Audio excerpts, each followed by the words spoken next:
ശിവഗിരിയിലുണ്ടായ police നടപടിയിൽ അന്നത്തെ AK. Antony സർക്കാരിനെ പിന്തുണച്ച് ശിവഗിരി മഠാധിപതി സ്വാമി സച്ചിദാനന്ദ.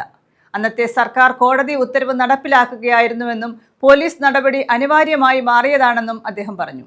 ശിവഗിരി മഠത്തിൽ കോടതി വിധി നടപ്പാക്കാൻ കോടതി നിർദ്ദേശപ്രകാരമാണ് പോലീസിനെ അയച്ചതെന്ന് മുൻ മുഖ്യമന്ത്രി എ.കെ. ആന്റണി കഴിഞ്ഞ ദിവസം പറഞ്ഞിരുന്നു. തെരഞ്ഞെടുപ്പിൽ വിജയിച്ച പ്രകാശാനന്ദ സ്വാമിയുടെ നേതൃത്വത്തിലുള്ള സമിതിക്ക് ഭരണം കൈമാറാൻ അന്നത്തെ ഭരണസമിതി തയ്യാറായില്ലെന്ന് മഠാധിപതി സച്ചിദാനന്ദ പറഞ്ഞു. ഭരണം കൈമാറണമെന്ന ഹൈക്കോടതി വിധി നടപ്പാക്കാൻ ആമീനുമായി പല പ്രാവശ്യം പോയെങ്കിലും ഫലമുണ്ടായില്ല. വിധി നടപ്പാക്കണമെന്ന് കോടതി നിർദ്ദേശിച്ചു. തുടർന്ന് അധികാരം ഏറ്റെടുക്കാനെത്തിയവരെ തടയുന്ന സ്ഥിതിയുണ്ടായി. ആ സാഹചര്യത്തിൽ പോലീസ് നടപടി അനിവാര്യമായിരുന്നു. അതുകൊണ്ടാണ് എല്ലാവരെയും എന്നും ദുഃഖിപ്പിക്കുന്ന തരത്തിൽ അവിടെ ലാത്തിച്ചാർജ് നടന്നത്. കോടതികളെല്ലാം സ്വാമിക്ക് അനുകൂലമായി വിധിയുണ്ടായി. പക്ഷേ ഈ വിധി നടപ്പാക്കാൻ സാധിക്കാതെ വന്ന സാഹചര്യത്തിൽ ബലം പ്രയോഗിച്ചും വിധി നടപ്പിലാക്കണമെന്ന് ഹൈക്കോടതി നിർദ്ദേശിച്ചു. ആ ഒരു സാഹചര്യത്തിലാണ് അന്നത്തെ ഗവൺമെൻറ് വിധി നടപ്പിലാക്കാൻ ശ്രമിച്ചത് എന്ന് ഞാൻ മനസ്സിലാക്കുന്നു.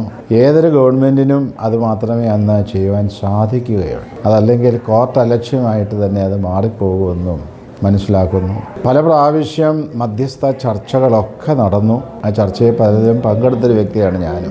പക്ഷെ അതുകൊണ്ടൊന്നും പരിഹാരമാകാത്ത ഒരു സാഹചര്യത്തിൽ ബലം പ്രയോഗിച്ചും ഈ അധികാര കൈമാറ്റം നടത്തണമെന്ന് കോടതി നിർദ്ദേശിക്കുകയും അങ്ങനെ അധികാര കൈമാറ്റത്തിന് എത്തിയപ്പോൾ അവരെ തടഞ്ഞുകൊണ്ട് മേൽപ്പറഞ്ഞ രാഷ്ട്രീയ കക്ഷിയുടെ ആളുകളും തെറ്റിദ്ധരിക്കപ്പെട്ട ജനതയും അവിടെ തടയുകയും കല്ലേറ് നടത്തുകയും ബഹളങ്ങൾ സൃഷ്ടിക്കുകയും ചെയ്ത സാഹചര്യത്തിലാണ് ഈ ലാത്തിച്ചാർജും മറ്റുമൊക്കെ നടന്നത് എന്ന് ഞാൻ മനസ്സിലാക്കുന്നു. സർക്കാർ കോടതി ഉത്തരവ് നടപ്പാക്കാൻ ചുമതലപ്പെട്ടവരാണ്.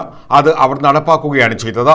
നിയമസഭയിലെ മുഖ്യമന്ത്രിയുടെ പരാമർശം രാഷ്ട്രീയ വിഷയമാണെന്നും അതിൽ അഭിപ്രായം പറയാനില്ലെന്നും സ്വാമി സച്ചിദാനന്ദ വ്യക്തമാക്കി. News desk south vision.